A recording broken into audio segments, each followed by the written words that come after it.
مرحبا جميعا وياكم كيرا ورجعت لكم فيديو جديد. قبل لا نبدأ هذا الفيديو أحب أشكركم على 100,000 مشترك على اليوتيوب. ما كنا نوصل إلى هذا الرقم لولا توفيق رب العالمين ثم دعمكم. قبل لا نبلش بالفيديو أدعوكم حتى تشتركون، اللي ما مشترك يشترك ويفعل زر الإشعارات حتى توصلكم كل التحديثات. اليوم راح نشرح نسخة واتساب الآيفون بالإصدار الجديد وشلون نفعل هذه النسخة بدون استخدام طريقة الربط.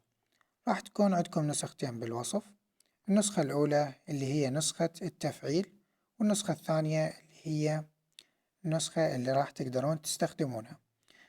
راح أشرح لكم شفهيا وأنتوا طبقوا الإعدادات. أول شي تسوونه تجون لهذه النسخة، نسخة التفعيل، تسوولها تثبيت. تمام، راح يظهر لكم كلمة تثبيت، تسوون تثبيت وتدخلون الرقم الخاص بكم، وراح يوصلكم الكود إما عبر رسالة نصية أو على تطبيق الواتساب الرسمي. بمجرد ما توصلكم الرسالة تفعيل تخلون الكود مباشرة، بعد ما تخلون الكود وتفتح النسخة تسوون تثبيت لهذه النسخة.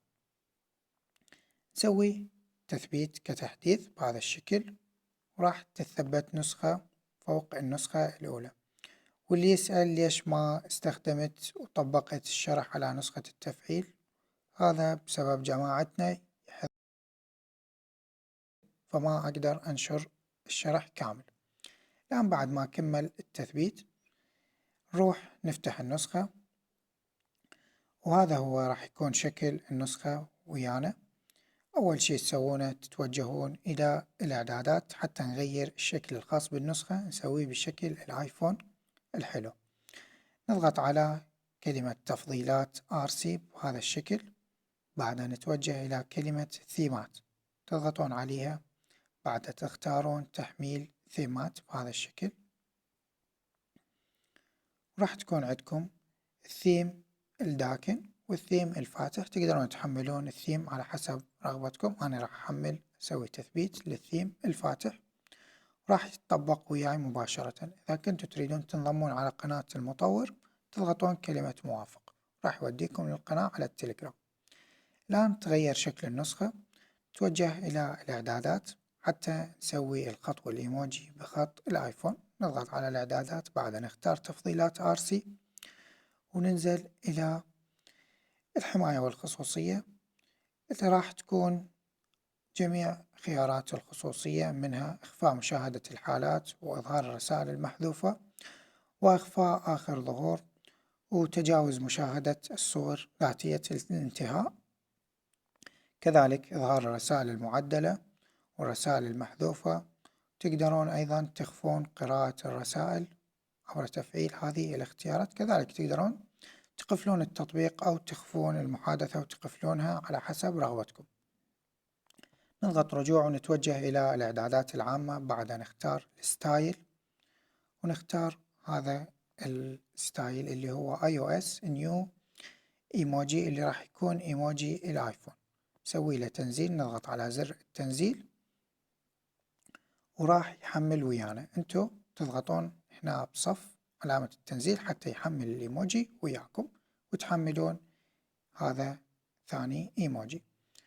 راح تقدرون تغيرون نوع الخط الخاص بالبرنامج، يحتوي على خطوط جميلة ضمن خطوط الآيفون اللي راح تكون موجودة. تنزلون للأسفل راح تكون عندكم هواية خطوط، كذلك تقدرون تضيفون خطوط خاصة بكم. أنا راح أختار على سبيل المثال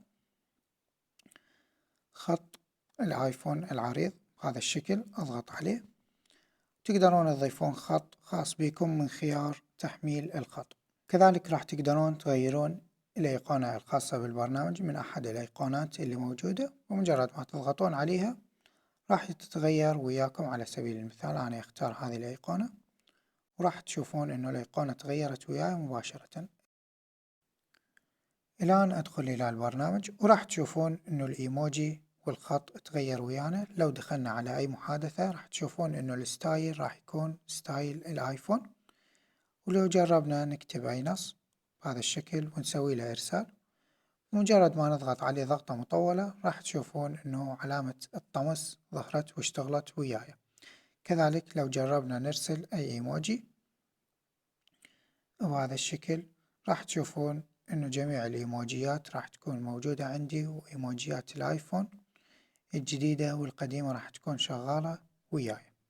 كذلك النسخة تحتوي على عدة مميزات تقدرون تفعلونها من هنا، وأيضا عبر الضغط على اسم الشخص من خيار الخصوصية راح تقدرون أيضا تفعلوا له عدة اختيارات خاصة بهذا الرقم، مثل منع حذف الرسائل وإخفاء مشاهدة الحالات وإخفاء تسجيل الصوت وإلى آخره من المميزات.